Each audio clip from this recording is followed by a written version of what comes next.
أعوذ بالله من الشيطان الرجيم. بسم الله الرحمن الرحيم. إن الله وملائكته يصلون على النبي يا أيها الذين آمنوا صلوا عليه وسلموا تسليما. اللهم صل على سيدنا محمد وعلى آل سيدنا محمد كما صليت على سيدنا إبراهيم وعلى آل سيدنا إبراهيم وبارك على سيدنا محمد وعلى آل سيدنا محمد كما باركت على سيدنا إبراهيم وعلى آل سيدنا إبراهيم في العالمين إنك حميد مجيد. إلى حضرة النبي المصطفى سيد المرسلين محمد بن عبد الله بن عبد المطلب بن هاشم بن عبد مناف بن قصي بن كلاب بن مرة بن كعب بن لؤي بن غالب بن فر بن مالك بن نضر بن كنانة ابن خزيمة ابن مدرك ابن الياس ابن مضر ابن نزر ابن مالك ابن عدنان وأزواجه وأولاده وذريته وصحابة أبي بكر وعمر وعثمان وعلي شأن الله لهم الفاتحة. بسم الله الرحمن الرحيم. الحمد لله رب العالمين الرحمن الرحيم مالك يوم الدين إياك نعبد وإياك نستعين اهدنا الصراط المستقيم صراط الذين أنعمت عليهم غير المغضوب عليهم ولا الضالين. ثم إلى جميع أرواح القبور من المسلمين والمسلمات والمؤمنين والمؤمنات من مشارق الأرض إلى مغربها برها ومحيا خصوصا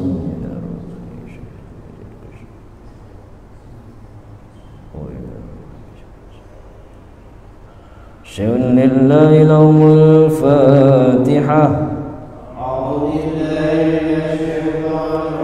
بسم الله الرحمن الرحيم. الحمد لله رب العالمين الرحمن الرحيم مالك يوم الدين إياك نعبد وإياك نستعين اهدنا الصراط المستقيم صراط الذين أنعمت عليهم غير المغضوب عليهم ولا الضالين آمين.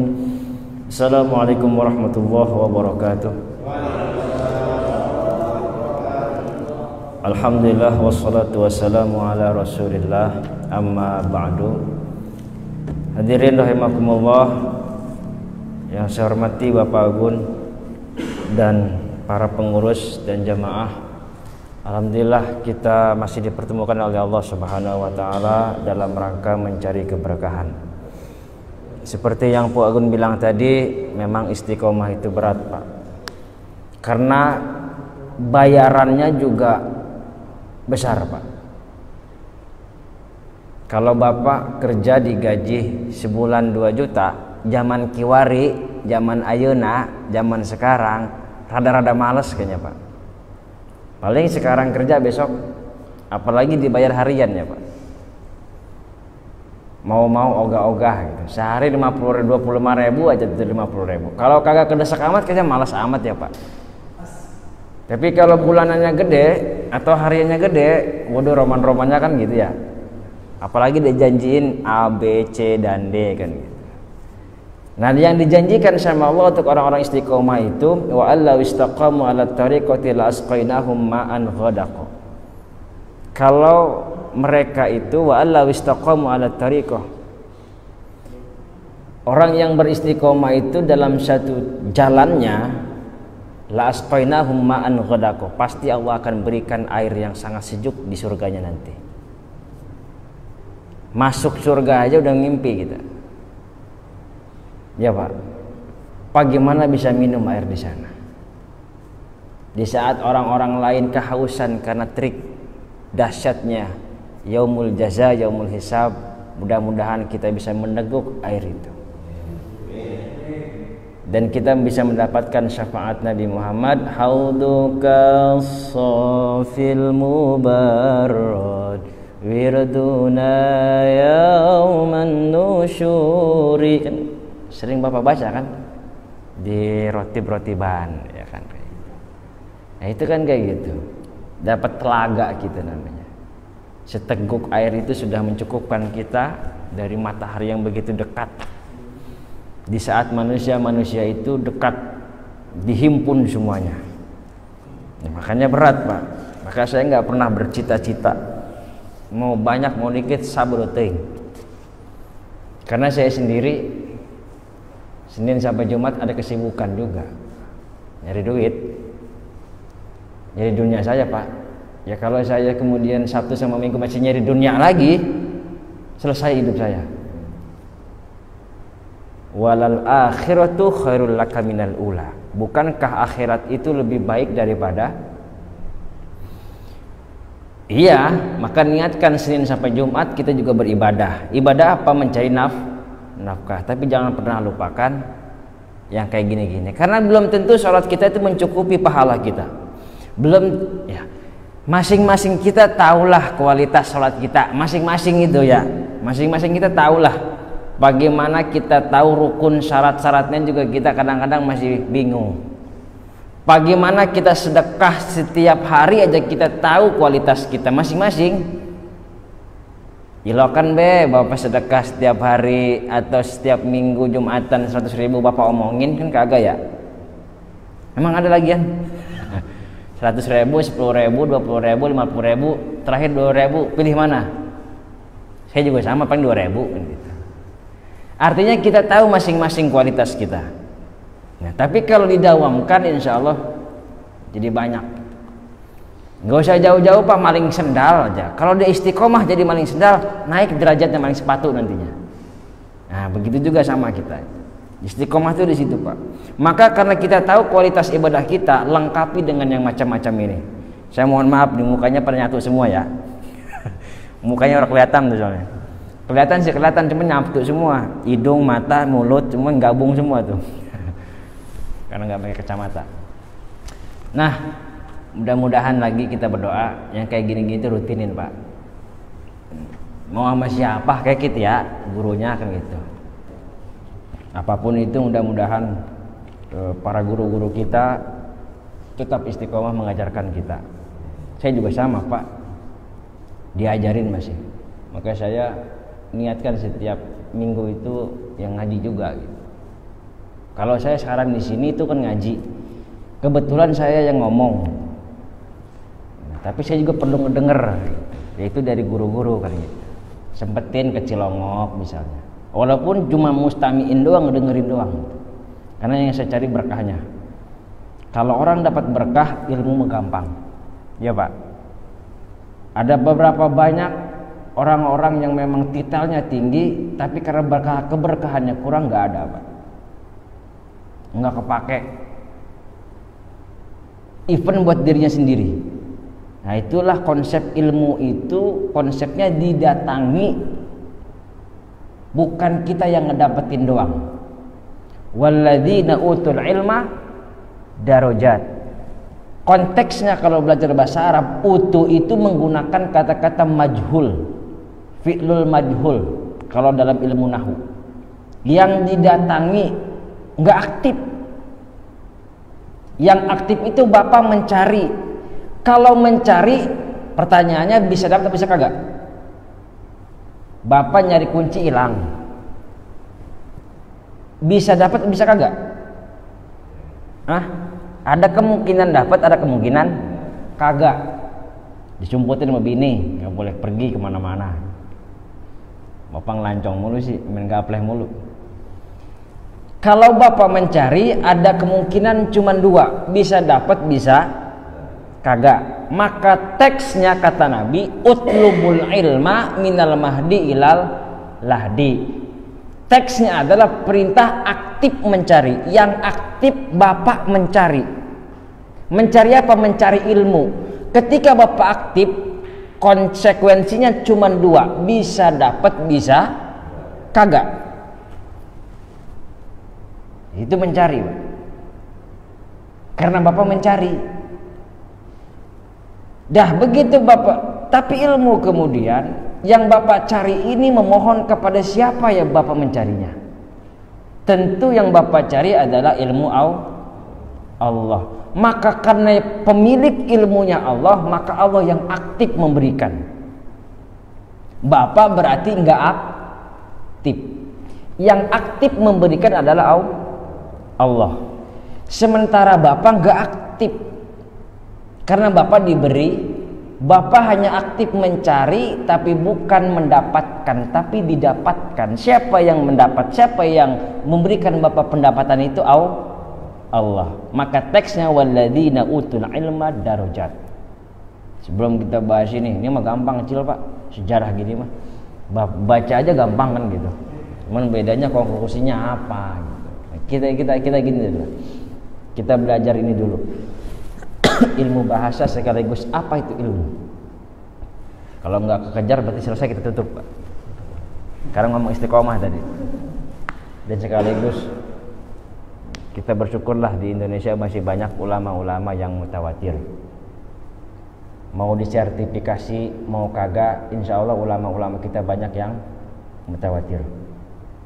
Jadi cukup dengerin aja, tabarukan sama mahabahan aja, sama guru-guru, kiai-kiai, habib-habib gitu. Yang mencari bapak, yang ngasihin Allah. Yang digunakan kata-kata itu walladzina utul ilma darajat, dan Allah yang apa sih namanya? Dan mereka yang didatangi ataitul masjidah, aku mendatangi masjid. Yang datang siapa? Bapak. Yang didatengin apa? Masjid. Masjid itu didatengin, yang datang bapak. Bapak aktif di situ. Tapi ayat itu digunakan walladzina utu, dan mereka atau bapak lah katakan utitum.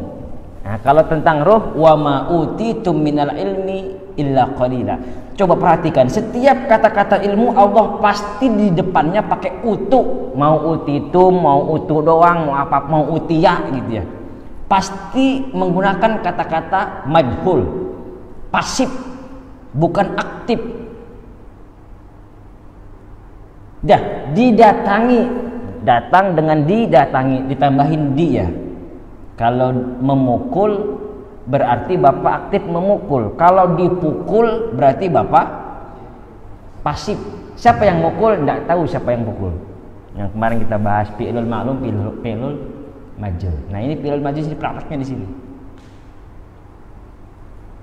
Nah ketika ilmu itu ditagih sama Allah, maka kemudian bapak akan mendapatkan keilmuan itu daripada Allah Subhanahu wa ta'ala. Maka kemudian yang bapak harus lakukan ketika bapak mendapatkan satu pengetahuan, menambah keilmuan, adalah dengan mengucapkan pertama kali subhanaka la ilma lana. Kita belajar konteks ilmu dulu lah. Ini mulai dari ayat sampai bahasa Pak. Kejauhan nggak Pak?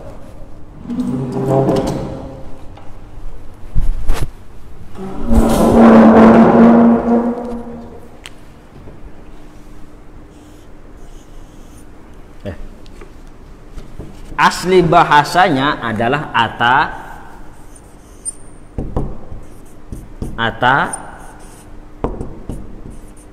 ya'ti.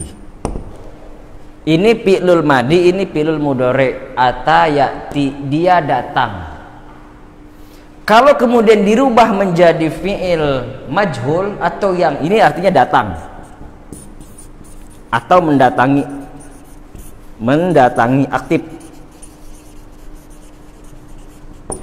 Ketika diganti menjadi utia yu'ta, maka dia menjadi tambahin di datangi. Tuh, ada i, ada atau didatangkan.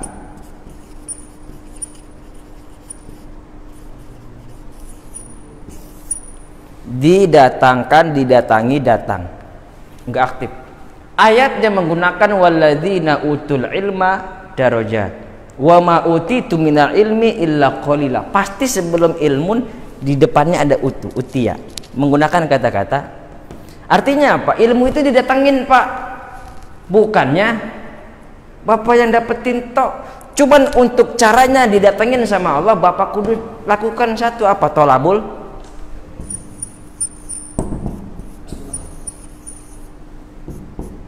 Tolabayat lubu, aktif Bapak. Apa yang Bapak cari? Ilmu. Bapak aktif. Kan nggak dicari tuliba, tapi tolaba.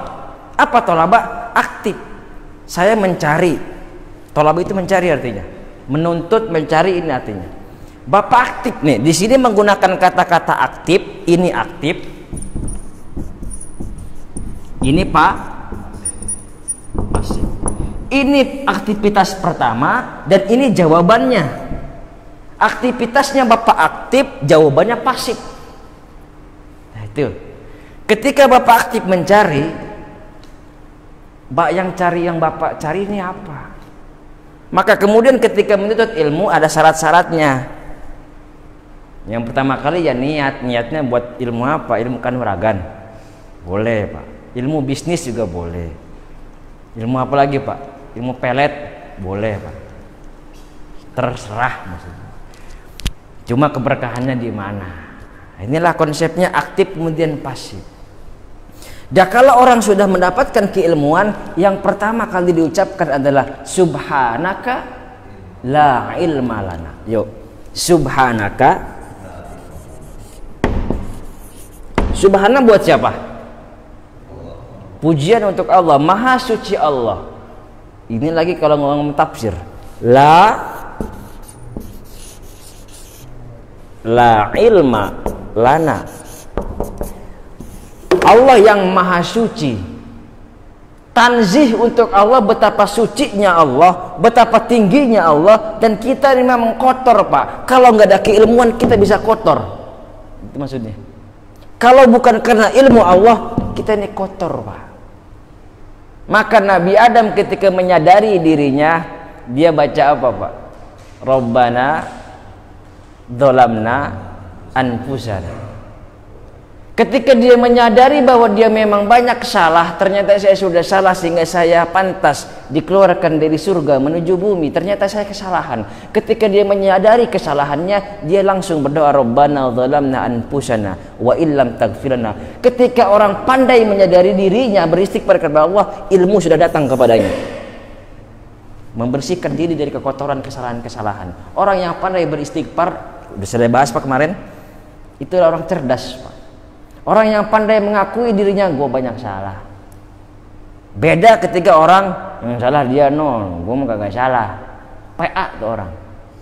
Kenapa? Karena menyadari dirinya bahwa dia paling benar. Dia mencari kesalahan orang dirinya. La ilmana illa ma'allamtana.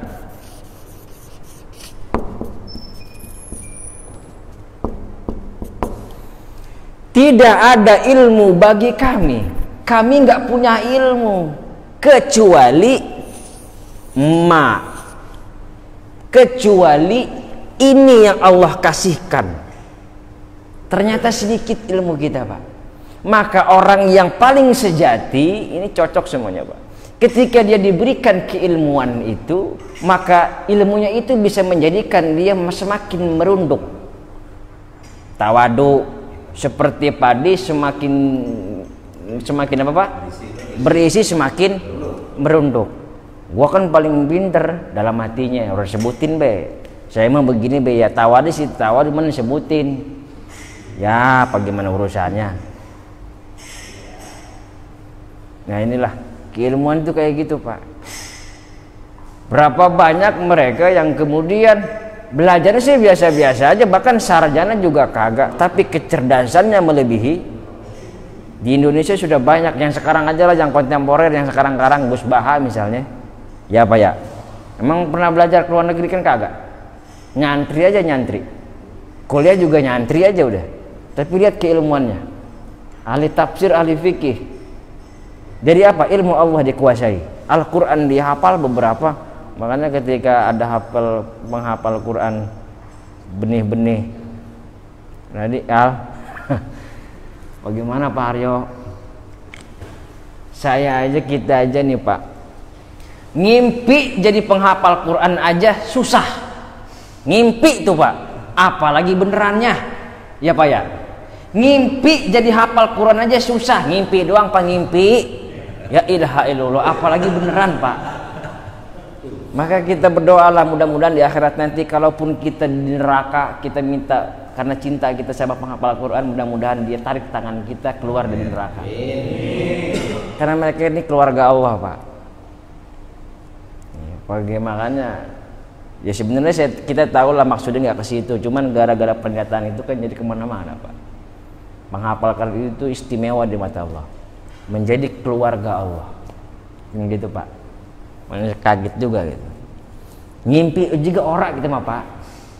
Apalagi ya, ngimpi doang kagak kesampaian Pak. Ngapalin Quran Pak, pernah dulu sempet berantakan lagi gara-gara nggak dibak, artinya belum hafal.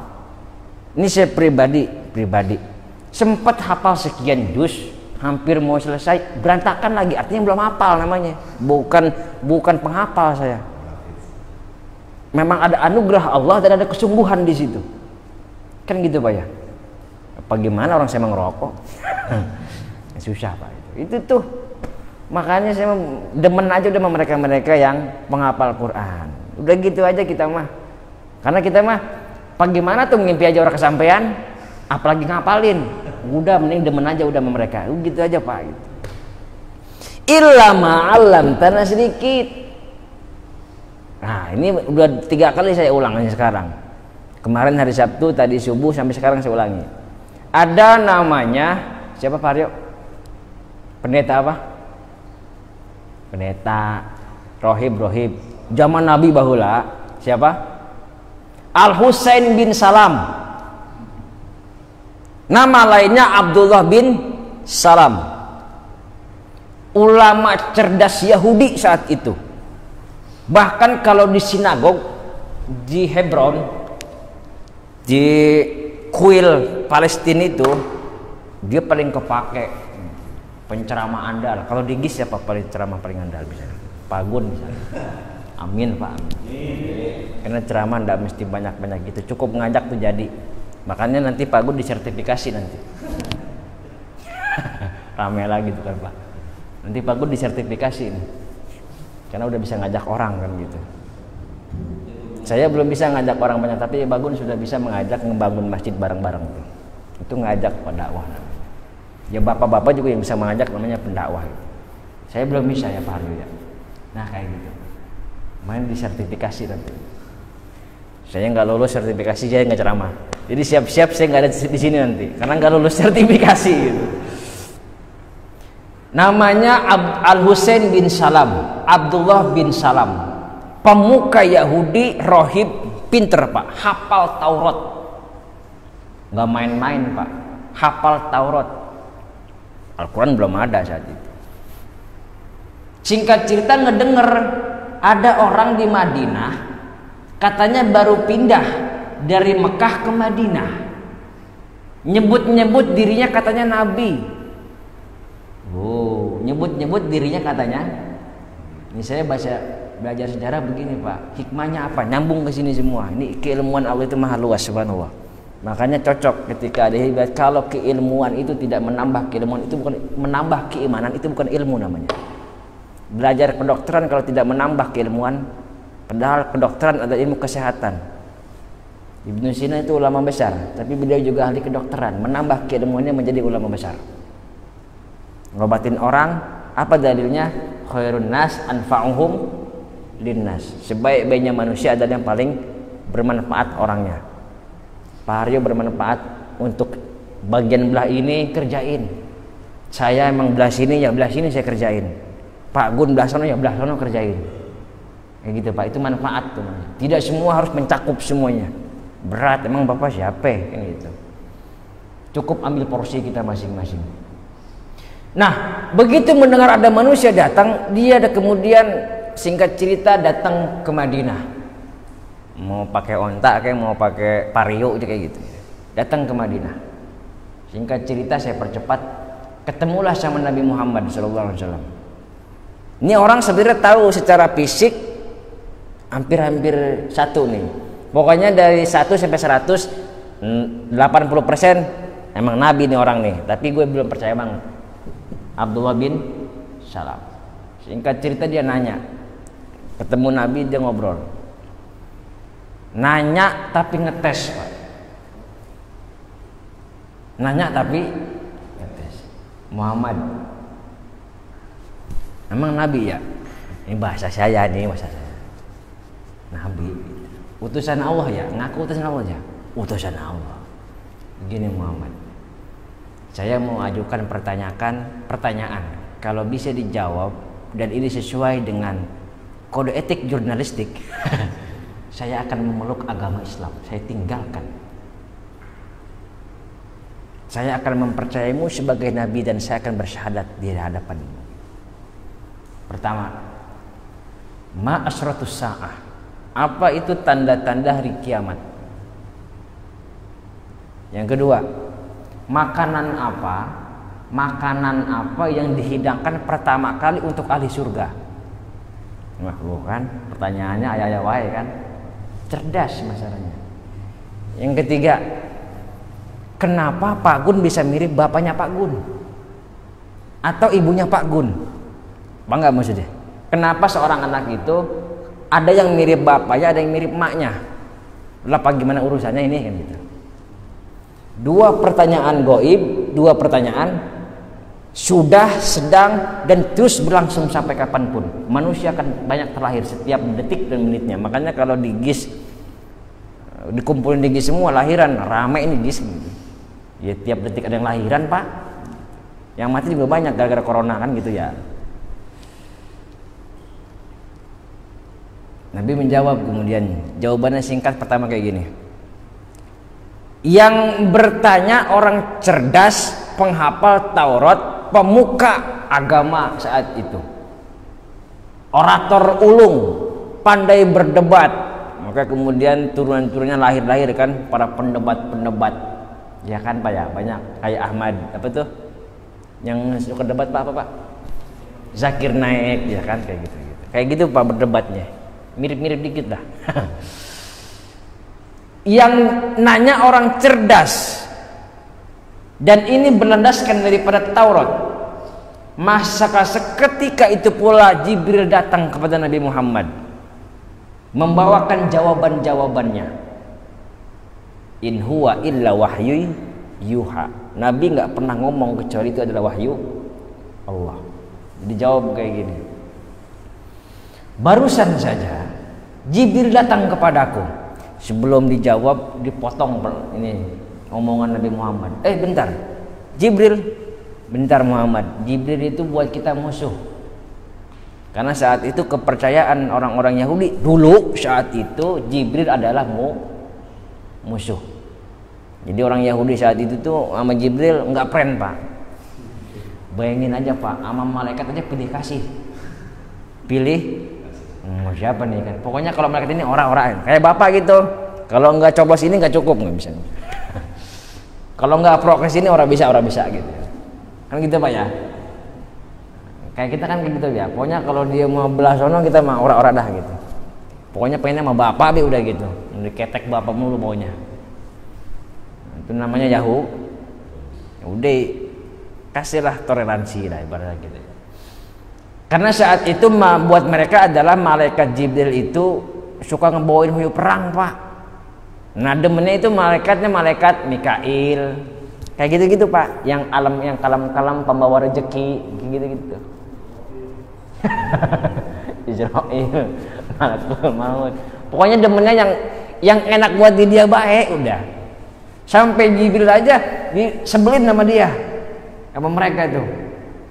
Maka turunlah firman Allah, wa man kana aduwwan li Jibril fa innahu nazala ala qalbik. Al-Baqarah 97. Siapa yang mengaku-ngaku, yang menjadikan Jibril itu musuhnya, justru Jibril itulah yang datang ke hatinya untuk memberikan wahyu. Artinya semua nabi itu lewat Jibril. Penepisan dari keyakinan orang-orang Yahudi saat itu, versi sejarah Islam kita. Dan ini hadis, Pak. Lanjut cerita menjawab pertanyaannya. Pertama, tanda-tanda hari kiamat adalah yuhsyaran nas minal masyriq ilal maghrib. Bahwa manusia itu akan dihimpun, digiring dari timur ke barat. Satu. Cocok? Cocok. Jawaban pertama cocok. Jawaban kedua apa tadi pertanyaannya, Pak? Makanan apa yang dihidangkan untuk ahli surga? Pertama, makanannya adalah daging yang nempel di hatinya ikan. Ikannya nggak disebutin, udah punya ikan aja lah, mau emas kayak apakah gitu ya. Apa tuh Pak? Bukan empedu, Pak. Apa tuh? Pokoknya itu ternikmat aja. Apapun itu, daripada Bapak bingung jawab, apapun itu, yang jelas ini hanya sebagai, kalau buat saya pribadi adalah wallahu alam, secara dohiriyah teksnya adalah apa memang benar nanti seperti itu nanti kita mudah-mudahan di surga apa kan gitu ya. Jadi ngerasain kayak begitu. Atau memang ini pelajarannya adalah cari makanan-makanan yang halalan thayyiban. Kan kalau ikan itu banyak protein. Nah, gitu ya. Yang ketiga, kenapa anak itu mirip bapaknya atau bisa jadi mirip?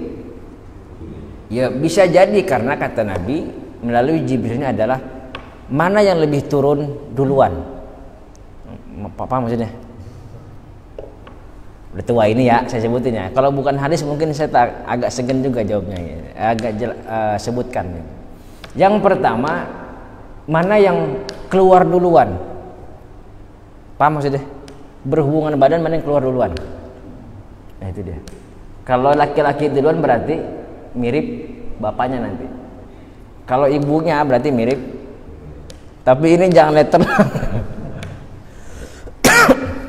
Masih mending mirip emak sama bapaknya lah. Kalau kagak mirip siapa-siapa, itu yang repot, Pak. Gitu. Hah? Mirip tetangganya. Nah ini makanya ini yang repot nih. Gitu. Tapi ini jangan letelak kayak begini. Ini aja sebagai gini. Saya ngambil intibarnya adalah, pelajarannya adalah, Pak,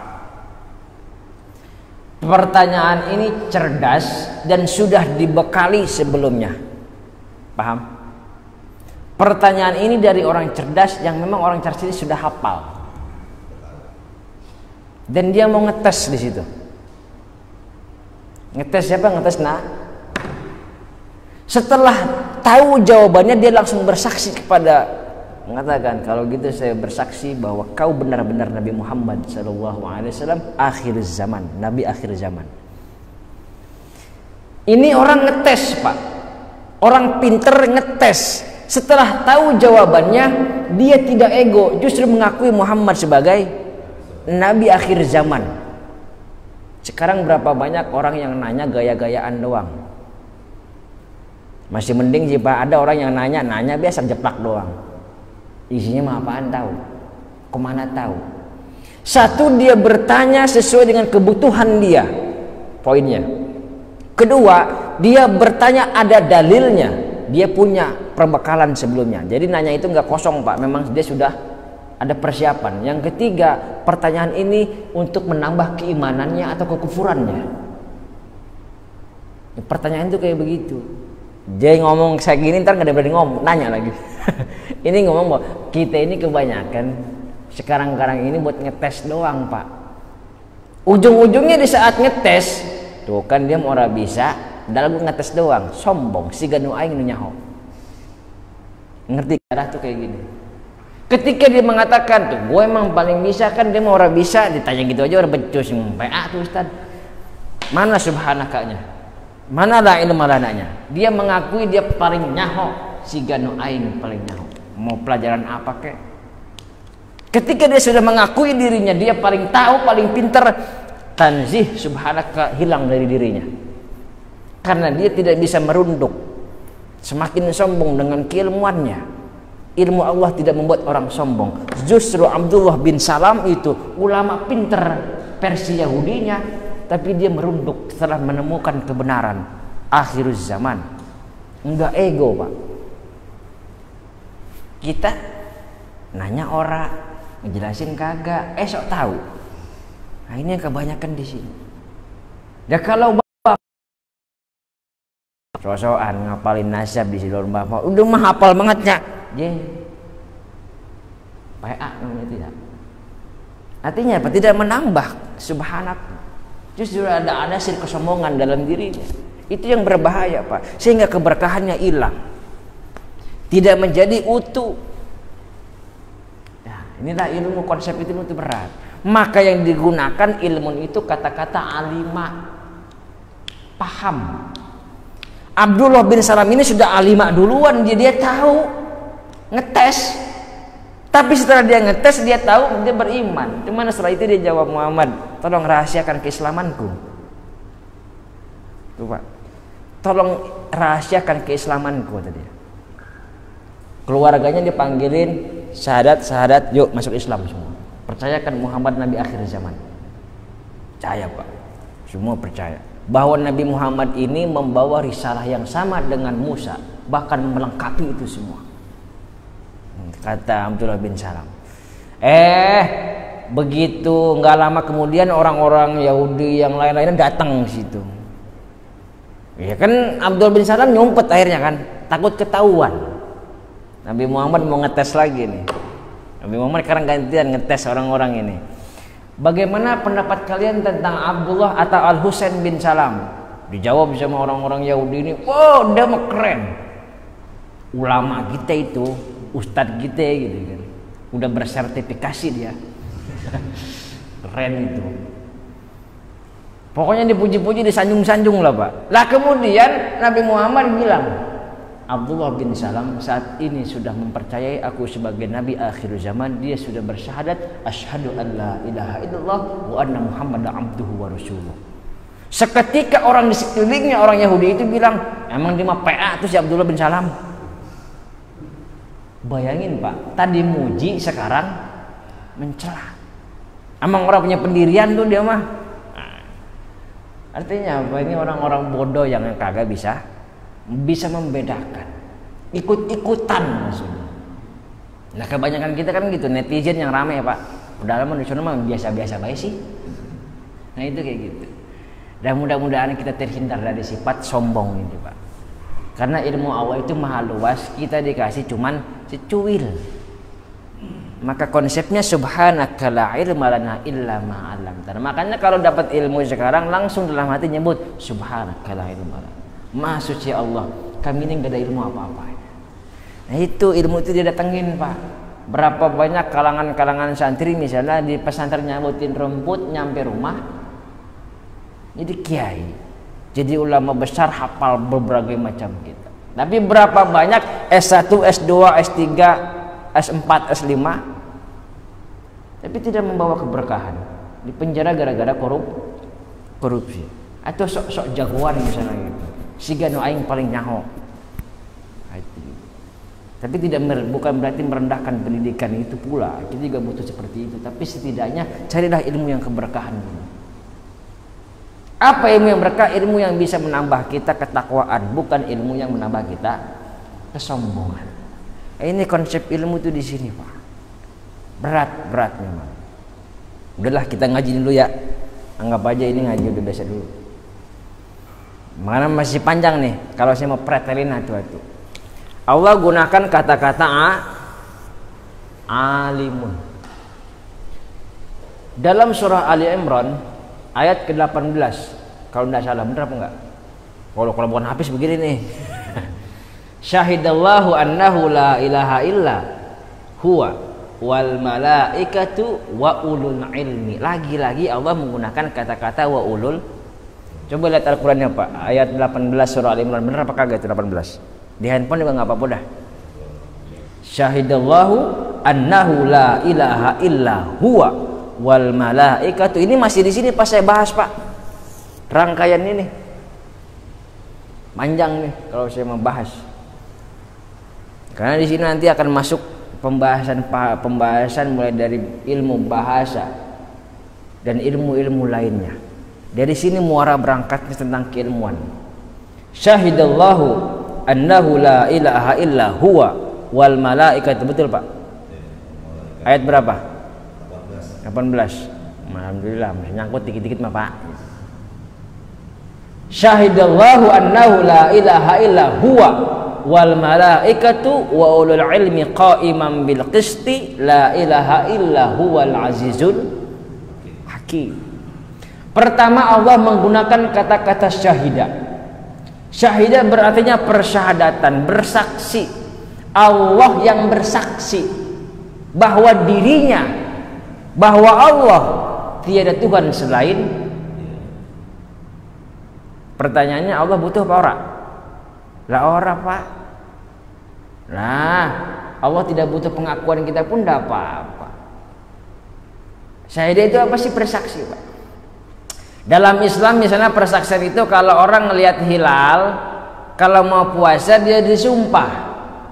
MUI misalnya kemudian mau isbat 1 Ramadan disumpah dulu itu Pak. Disumpah untuk apa namanya, bahwa dia melihat atau tidak. Jangan berbohong di situ. Dalam pengadilan ada kemudian sumpah, dia disumpah. Kalau dia berbohong dia disumpah palsu. Dalam fikih al-yamin misalnya. Hukum persaksian, ikhbaru syakhsi ala ghairihi bihaqqin. Nah, kalau dalam Fathul Muin seperti itu udah kurang lebih. Agak-agak lupa itu konteksnya. Mengabarkan seseorang dengan lafaz yang tertentu dengan kabar yang sebenar-benarnya. Nah itu Pak, memberikan satu kabar yang jelas, ikhbaru syakhsi. Itu teksnya fikih. Dalam konteks lainnya banyak. Maka syahadat itu adalah al-id'an bil qalbi. Apa namanya? Dalam hati terdesir, wal iqrar bil lisan, dan mengucapkan dengan lisan. Ya kalau Bapak bersyahadat tapi nggak diucapin, ya belum lah Pak. Maka kemudian ada seorang mau mu'alaf, mau masuk Islam, dia dipandu untuk mengucapkan asyhadu alla ilaha illallah. Mulutnya sudah mengucapkan, lidahnya. Maka lidah sama hati ini sinkron. Ada penegasan di dalam hati bahwa memang benar-benar dia orang beriman, mengakui keislaman. Ada lidahnya mengucapkan asyhadu alla ilaha illallah. Doa Allah seperti apa? Ini dalam ilmu balaghah disebut dengan isti'arah tabi'iyah asliyah. Simpelnya majas. Ini ilmu balaghah nih. Ilmu bayan nih. Ilmu bahasa, gramatikal bahasa nih. Ada bayan, ma'ani, badi. Ya kalau nanti disertifikasi ada dikit-dikit bisa lah ya Pak. Kan katanya bisa bahasa Arab dikit, udah dikit-dikit ada Pak. Sorok, nahuma, pernah dikit dulu. Orang banyak sih, mudah-mudahan sih lulus nanti ya. Aduh, masya Allah. Ini ilmu balaghahnya di situ. Artinya apa? Ini majas. Apa namanya? Mengajarkan kepada hambanya agar bersakti dengan sebenar-benarnya bahwa Allah, bahwa kita kalau mau masuk Islam mesti bersyahadat. Ya Pak. Sering-sering ngucapin la ilaha illallah. Ini udah pembahasan tahlil lantar nih. Syahidallahu annahu la ilaha illa huwa wal malaikatu. Siapa yang bersaksi lagi? Malaikat. Setelah malaikat siapa? Wa ulul ilmi, dan mereka orang-orang berilmu. Ya, digunakan kata-kata ulul. Apa Pak? Ulul, gini ya Pak. Ulu artinya pemilik, ilmu artinya yang berilmu, yang punya ilmu. Siapa yang berilmu? Dalam tafsir Jalalain, ulul ilmi adalah humul anbiya wal mu'minun. Coba Bapak, kenapa sih Allah Kan tadi di sebelumnya malaikat, kenapa nggak langsung al-anbiya aja? Tapi dia pakai kata-kata ulul ilmi. Iya Pak. Dah berarti orang-orang yang beriman itu, para nabi itu berilmu, sepakat? Orang-orang beriman itu berarti iman itu dilandasi atas dasar keilmuan yang benar. Apa ilmunya? Tahu makna daripada syahadat asyhadu alla ilaha, lain ti bacot doang sia bahasa kasar gitunya. Bukan cuma ngomong doang. Maka di dalam salat kita berapa kali mengucapkan asyhadu alla ilaha illallah. Nah, ntar nih kita bahas nih, ini nyampe ke aspek fikihnya nih. Kenapa dalam madhab Syafi'i asyhadu alla ilaha illallah, dalam madhab lain ada yang langsung at-tahiyatul, nah, gitu kan. Dalam madhab lain kemudian asyhadu alla ilaha illallah, nah itu. Dan dalam madhab empat madhab Hanafi, Maliki, Syafi'i dan Bali sebentar itu. Ya. Ini juga mesti tahu itu di situ-situnya. Jadi kalau ada yang begini-gini bagenin, tetap itu madhab 4. Jangan kaget. Dia ada yang begini bagenin, tetap ada madhab 4. Ini gara-gara kita nggak tahu rame jadinya di situ. Ya Pak ya. Padahal masih dalam konteksnya Ahlussunnah wal Jamaah. Syahidallahu annahu la ilaha illa huwa wal malaikatu wa ulul ilmi, dan orang-orang berilmu siapa mereka? Humul anbiya wal mu'minun. Pertanyaannya, sudahkah kita beriman? Sudah. Apa? Saya mengimani. Apa imannya? Syahidallahu annahu la ilaha illa huwa. Saya bersyahadat, begitu saya lahir saya diajanin asyhadu an la ilaha illallah. Sampai tua saya sekarang nyebutin tadi. Kapan? Sholat. Syahidallahu annahu la ilaha illa huwa wal malaikatu wa ulul ilmi qaimam bil qisti. Ketika menyebutkan kata-kata qaimam bil qisti, Allah berdiri. Allah itu maha, apa artinya di situ kalau terjemahan? Yang menegakkan keadilan. Menegakkan keadilan. Segitu doang kalau buka terjemahan. Kalau mau diperinci secara tafsirnya, qaiman itu apa? Berdiri. Allah punya sifat. Karena nanti ada pengulangan dalam tafsir Jalalain. Di sini ada tanzih sifat, ada tanzih zat. Ketika mengucapkan qaiman bil qisti, berarti mesti tahu ayat ini sedang menegaskan dalam Ahlussunnah wal Jamaah al-Asy'ariyah al-Maturidiyah. Kita mengenal 20 sifat wajib bagi Allah. Allah wujud qidam baqa mukhalafatu lil hawadithi. Terus udah qiyamuhu tadi apa katanya? Qaimam. Qiyamuhu itu masdar, qoma yakumu qaim. Saya berdiri. Qaim itu subjeknya. Qiyam adalah masdarnya. Qoma yakumu qaimun qiyaman. Qiyamuhu binafsi, sifat Allah, dia punya qiyam. Saya nggak perlu panjang lebar jelas di sini. Ini nanti udah ustadz lainnya nanti yang ngajari tafsir. Kenapa? Di sini dalam sifat wajib bagi Allah misalnya terbagi kepada 4. Ada nafsiyah, ada salbiyah, ada ma'adi dan maknawi. Tahu semua. Pelajaran ada ini di SMA, ada ini. Di SMP ada Pak. Dan mesti tahu di sini kalau ketika mengucapkan syahidallah annahu la ilaha, sampai ke sini-sininya Pak. Mesti tahu ketika mengucapkan 20 sifat wajib bagi Allah yang memakai al-Asy'ariyah al-Maturidiyah, mesti tahu hujah-hujahnya, dalil-dalilnya. Ketika saya ngaji di Cilongok 2 tahun yang lalu, mesti tahu itu hukumnya wajib. Pak Bapak wajib hukumnya Pak. Nah, wajib berarti kan kudu ya Pak. Jadi kudu Pak. Maka belajarlah ini semua. Mudah-mudahan Bapak dikasih panjang umur. Kalaupun tidak sampai ada niat pengen belajar di sini. Ini akan menguatkan keimanan kita mudah-mudahan.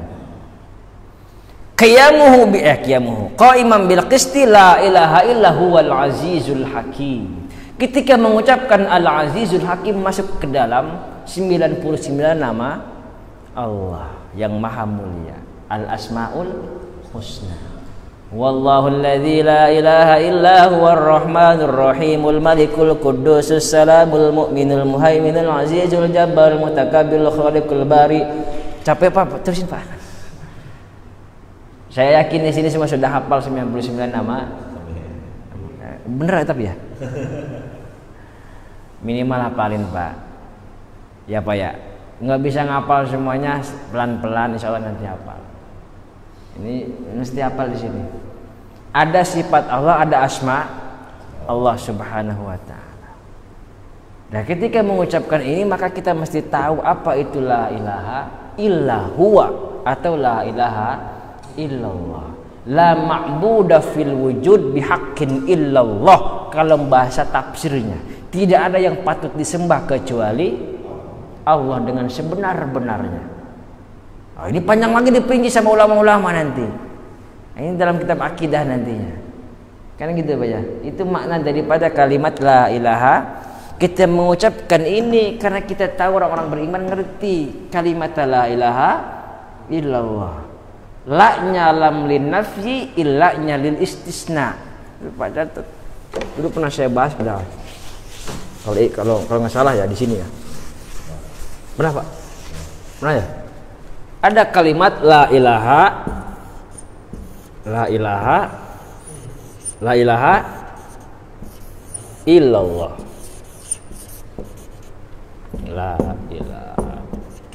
illallah. La ilaha illallah. Ada lam lin nafi, ada illa lil istisna. Lam tanpa ilah akan tidak berguna. Illa tanpa la juga seperti apa jadinya? Maka ketika mengucapkan kalimat la ilaha illallah ada penegasan di sana. Maka kemudian kenapa saya senang dengan madzhab Syafi'i? Karena ada penegasan di sini saat kita minimal dalam sholat 5 waktu asyhadu an la ilaha illallah. Ada sinkronisasi antara hati dengan lidah. Ini disebut dengan al-id'an bil qalbi, ada penegasan illallah, tiada Tuhan selain. Memang benar-benar enggak ada. Bagaimana kita bisa mengatakan Lata, Manat, Uzza? Nah, itu dari segi yang lainnya. Bagaimana kita bisa mengucapkan la ilaha illallah hati dan lidah kita sementara otak kita masih kebini muda? Kalau punya. Ya Pak Dery ya. Bagaimana kita mengucapkan asyhadu an la ilaha illallah tapi hati kita masih memikirkan bisnis di rumah? Nah, ini beratnya jadi ahli thariqah di sini. Saya juga belum bisa Pak. Baru bisa ngomong be doang. Maka kemudian banyak sekali ulama-ulama yang membuatkan la ilaha illallah menjadi satu amalan. Karena ini yang menghantarkan kita ke surga. Enggak ada yang lain. Dari sisi qaulun Nabi, yang lain juga banyak. Man kana akhiru kalamihi la ilaha illallah dakhalal jannah. Siapa yang akhir katanya mengucapkan kalimat la ilallah pasti masuk surga. Enggak mungkin enggak, dijamin tanpa ada hisab. Cuman susah Pak. Begitu Bapak mau mati nih, emang di sinetron la ilaha illallah mati, enak bener itu Pak. Nah,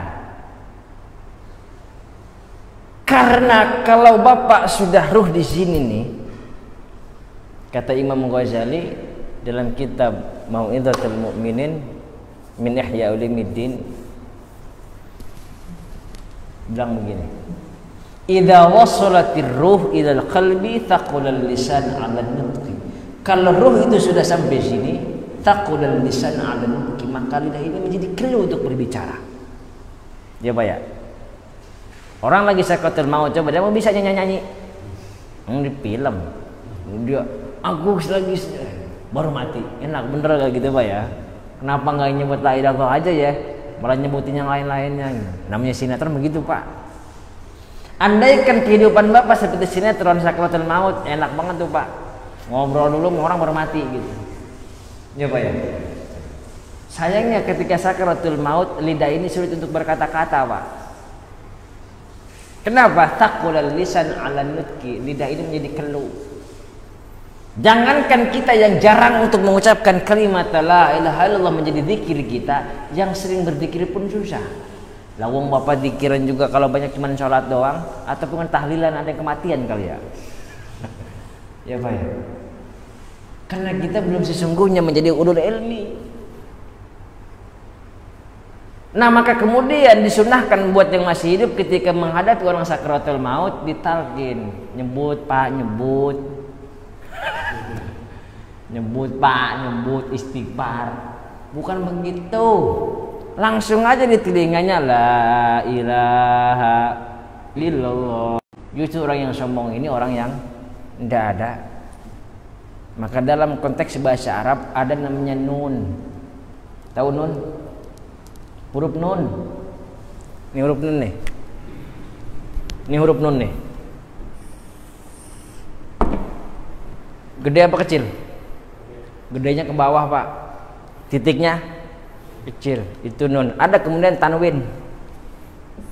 An, in, un. Atau un. An, in, an, in, un. Atau an. Ini namanya tanwin. Ini bedanya tanwin sama nun.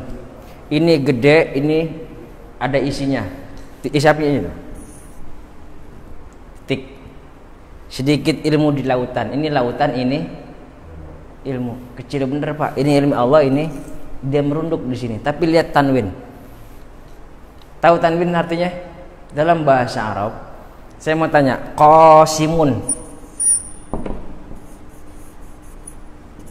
Ini mau kotak-katik sendiri nih. Qasimun. Tanwin bukan? Saya mau tanya sama Bapak. Disebut tanwin berarti nun kan? Ini nun nih, tanwin. Saya mau tanya sama Bapak. Ada huruf nun apa enggak? Hah? Lagi. Masjidun.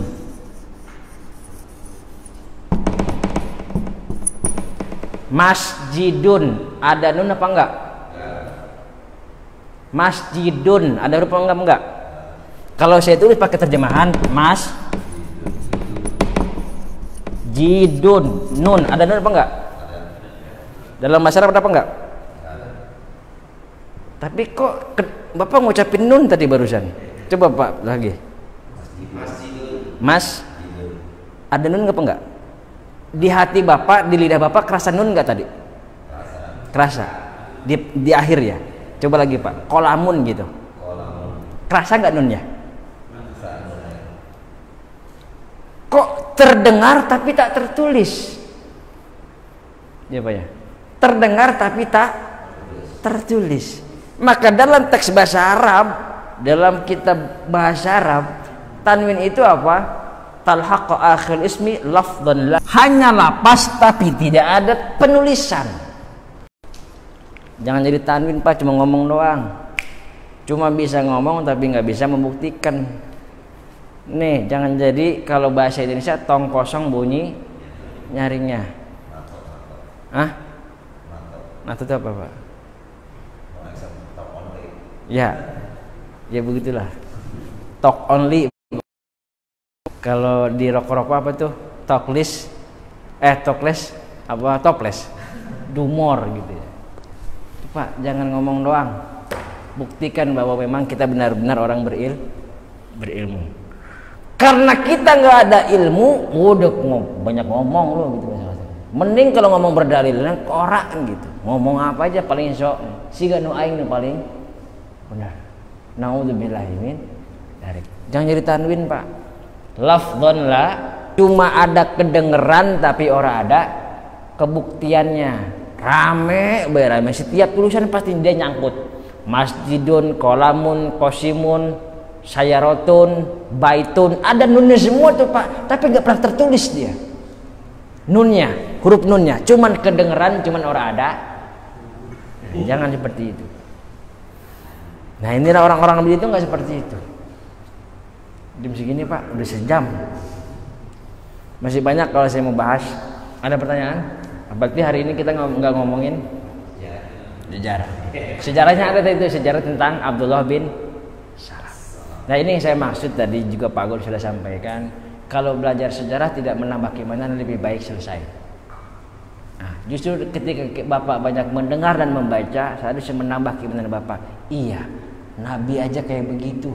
Loh kita tinggal ngambil doang kok susah bener gitu. Tinggal zaman dulu mau beriman sama Nabi aja kudu disiksa dulu sama orang-orang. Lah kita tinggalin nyomotin doang. Zaman dulu, zaman PKI, orang-orang tua kita disiksa sama mereka. Pahlawan-pahlawan kita. Sekarang ada nggak PKI? Urusan masing-masing dah. Tapi mudah-mudahan terbebas dari itu lagi ya. Hah? Mudah-mudahan terbebas dari PKI lagi, mau antek-anteknya juga. Saya rasa sudah cukup ya Pak ya.